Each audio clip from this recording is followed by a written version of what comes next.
15 सितंबर को हुबली में वजीर आला सिद्धरामैया ने इलेक्ट्रॉनिक मीडिया के सहाफियों से खिताब किया। इस मौके पर इन्होंने कहा कि क़ियास आराई पर मुबनी सहाफ़त समाज के लिए नुकसानदा है और इसे खत्म करना जरूरी है।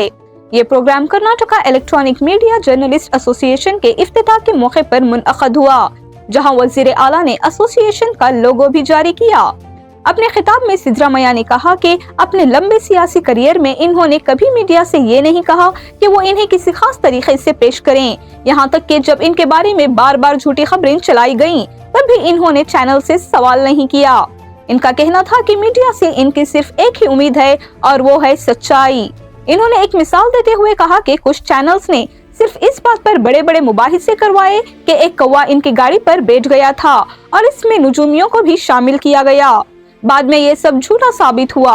वज़ीर आला ने खबरदार किया कि इस तरह के रवैये मीडिया की एतमाद को अवाम में नुकसान पहुंचा सकते हैं। सिद्धरामैया ने यह भी कहा कि इनकी हुकूमत हमेशा इजहार राय की आज़ादी के साथ खड़ी रही है और कभी ऐसा कदम नहीं उठाया जिससे ये आज़ादी मुतासिर हो। इस मौके पर Karnataka electronic media journalist association ने कुछ यूट्यूब चैनल्स की गैर अखलाकी सरगर्मियों जैसे ब्लैकमेलिंग पर सख्त तशवीश जाहिर की।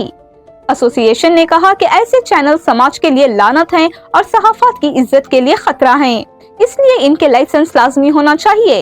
इस पर वजीर आला ने यकीन दिलाया कि हुकूमत इस मामले का जायजा लेगी और मुनासिब कार्रवाई करेगी।